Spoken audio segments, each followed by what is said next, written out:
আজ আমি রান্না করব পটল মাছ। তো তোমরা ভিডিওটা দেখতে থাকো। ওখানে ভাত বসিয়ে দিয়েছি, তো এবার পটল মাছটা আমি রান্না করে নিচ্ছি, তো তোমাদের সাথে শেয়ার করলাম। তো তোমরা আমার রান্নাটা দেখতে থাকো কন্টিনিউ।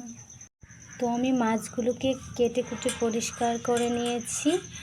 তো এবার আমি তেলে ভেজে নেব। তো মাছের গায়ে এখানে আঁশ থাকে, তো এই আঁশগুলোকে আমি ছাড়িয়ে নিয়েছি।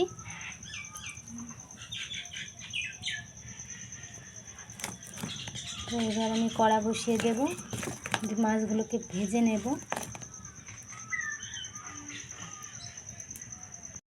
পটল মাছগুলো লবণ আর হলুদ দিয়ে মেখে নিচ্ছি। এখানে কড়া বসিয়ে দিয়েছি, তেলটাকে ভালো করে একটু তাতিয়ে নেব। তারপরে একে একে মাছগুলোকে আমি দিয়ে দেব। তো তেলটা মনে হয় ভালোভাবে তেতে গেছে, তো এবার মাছগুলোকে আমি ঢেলে দেবো।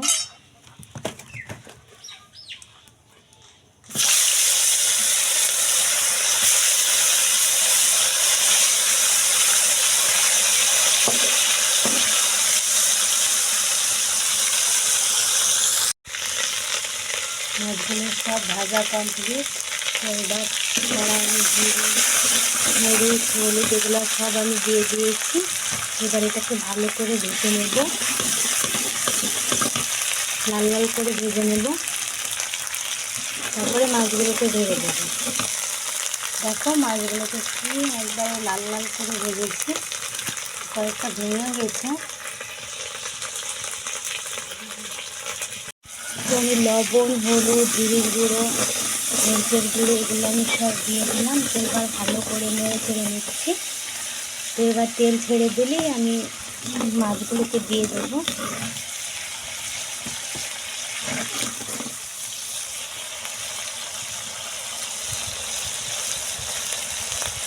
বাইরে খুব রোদ বেরিয়েছে, সেজন্য একটু রান্নাঘরে একটু ফাঁকা লাগছে।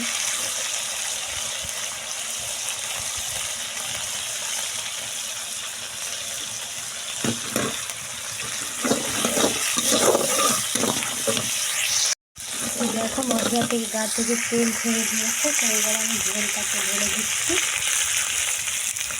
যতটুকু আমি ঝোল নেবো ততটুকু আমি ঝোল ঢেলে দিলাম। তারপরে এই মাছগুলোকে এবার ঢেলে দেবো আমি। তো মাছগুলোকেও ঢেলে দিচ্ছি। এবার ফুটে গেলেই মাছগুলোকে নামিয়ে নেব।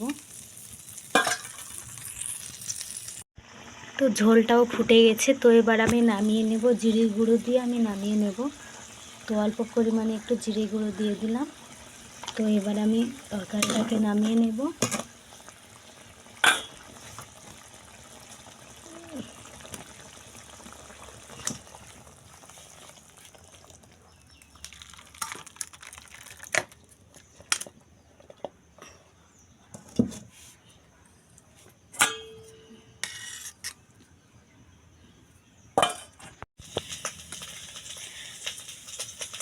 তো দেখো বন্ধুরা কি সুন্দর কালার এসেছে।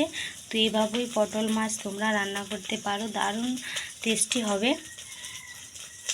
তো আজকের ভিডিওটা এই পর্যন্ত। যদি ভালো লেগে থাকে তাহলে একটা লাইক করে দিও। তো আজকের মতো সবাইকে টাটা।